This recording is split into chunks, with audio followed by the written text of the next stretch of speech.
Hey, what's up? Good to see you all in my channel. This is a full cross series. In my last video, I have taught people how to use deep learning model to predict Ether, so some people ask me why I haven't talked anything about machine learning before jumping into deep learning. They both are considered as AI technology. Is one better than the other? Is machine learning not practical as deep learning? Definitely not. I'm going to introduce them one by one to you in the future. There are many hedge funds out there and issue AI-powered funds, and these funds have adopted both machine learning and deep learning technology. Let me make it more clarified to you. Like deep learning models, machine learning models are pretty useful when we are trying to solve a regression problem or a classification problem. Is the stock of Microsoft going to go up or go down tomorrow? This is already considered as a classification problem. On the other hand, when you analyze stock or crypto prices as time series, you can also treat it as a regression problem as well. So I think it is very reasonable to apply this knowledge of machine learning to do your crypto forecasting or stock forecasting when you're trying to automate your trading. Okay, let's not waste any more time. Let's look at the performance of a strategy called supertrend strategy. And after that, I will show you the result after I optimize it with a machine learning model called decision tree. I promise you will be shocked. Okay, this trading strategy is not that bad, but also not that good. During the forward testing, which mimics the live trading condition, the time interval is daily. The blue line represents the cumulative return for our supertrend strategy. It starts at $1 and the green line represents the cumulative return for Bitcoin and also started at $1. You can see the cumulative return of our strategy move very closely along the Bitcoin cumulative return in the beginning, but the supertrend strategy started to make more money here and reach $5, which is already 5 times the initial investment after 500 trading days. The drawdown for our trading strategy was not as serious as the asset itself. It was able to capture all upward trends but not lose too much during the downtrend. Our original $1 become $12.50 if you just bought Bitcoin and hold it for 2,000 days. You will end up by having around $7.50. Okay, now behold, let's look at the performance after I have optimized the supertrend strategy with machine learning.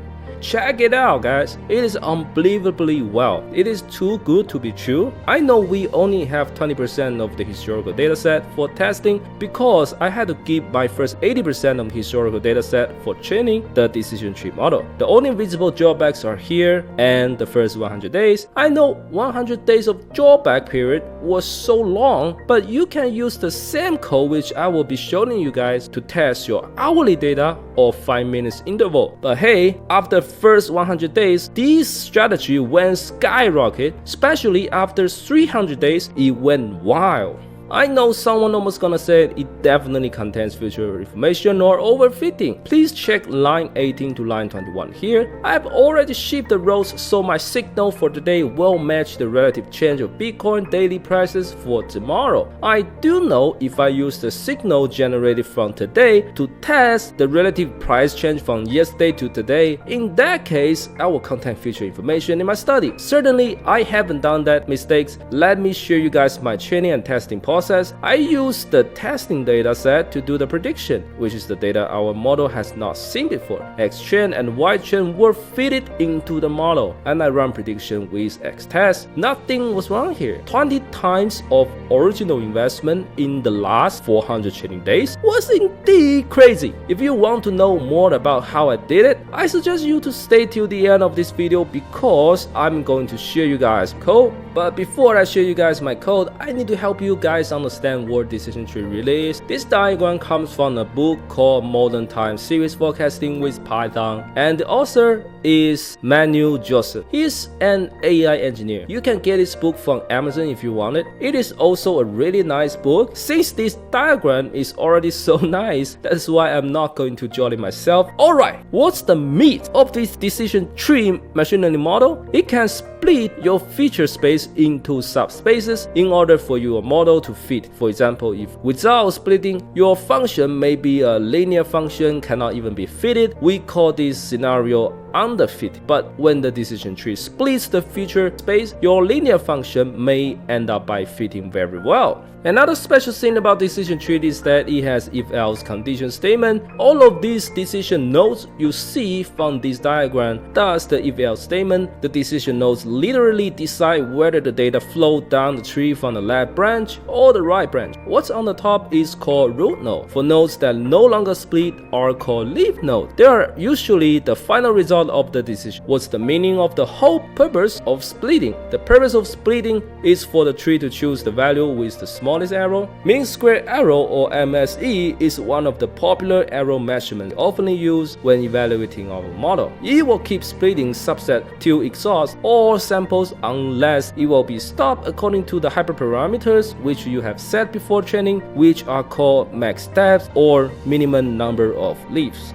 But MSE is not the only criteria for decision tree doing splitting. The splitting also depends on an algorithm called CART, C-A-R-T, CART, or classification and regression tree. I'm not going to talk about math in my video because I don't want math to be a barrier to you. If you have found this technology charming, please go ahead and try it yourself. You can see I have plotted my tree. Gain loss is the name of my feature. The tree starts by searching for every distinct values of all its predictors and split the predictors values that minimize error. During the entire splitting process, you might have realized the predicted values have been recursively splitting until the sample size falls below certain threshold. You can see square arrows at those leaf nodes are very small, meaning the model has done a very decent job. Okay, we are about to finally look at our code.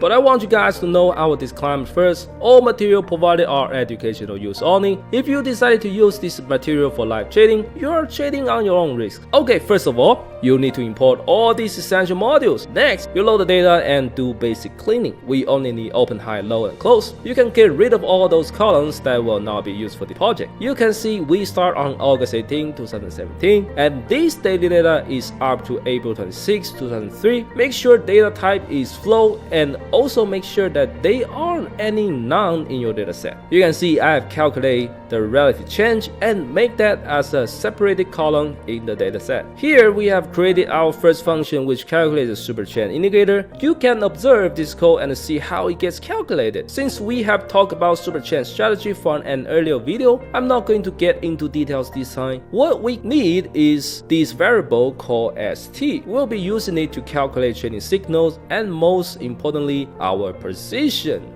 Alright, the second function is to calculate signals, which will be used later to decide our position. The signals will be used or stored inside the ST signal variable. Now we can run the first function and store our indicator inside the original dataset as separated column. You can see the supertrend indicator starts at the second row. Now we can run the second function and get the signals. You need to go through some conditions to get your position. You can see if signal is -1, position equals 0. So this strategy was designed to make accurate buy position. Now let's look at how we prevent using future information. This is one of the most important steps. I get rid of the first value from my position which contains a NA value, and I also get rid of the last value because you don't have the return for tomorrow yet. And for relative price change, I let it start from the second index, which is the third value. You think it like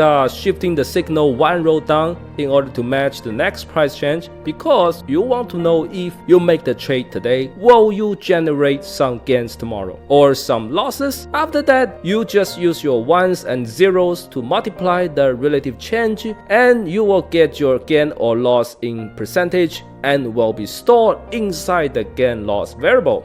We have built another function to calculate cumulative return and we apply that to both our strategy and asset itself. Then we set up the style for plotting and this is the code for plotting. This is the cumulative return for both strategy and asset. Before implementing the decision tree model, you need to prepare a new dataset. I have copied the original dataset and let it begin at the second index, which is the third row. Signals and gain loss variables are what we made earlier earlier, you can see here they are the same. So if you think of it carefully, gain loss is made from using signal from today times the price change from today to tomorrow, and we put it together with the relative price change from today to tomorrow during the training, so it should be fine. Now we can get 80% of data for training and the other 20% for testing. Supertrend signals and gain loss are the features. Relative change is our target. For our test set, it starts from March 7th, 2022 and ends up on April 26, 2003. Here we initiate our model with 42 random state and max depth of 4. More depths, more splits. And for random state, it controls the randomness of the exit. This is also an important parameter you need to fine-tune in order to get the best possible result. After you finish your training, you can now generate your prediction and keep it inside of your yPredict variable and show the RMSE to see the quality of your prediction. You can see your RMSE is very low, which is pretty good. This is how you can download the tree to your local directory as a dot file, but after that you need to find a way to open a dot file as a PNG, but I'm not going to show you guys here. It depends on your operating system.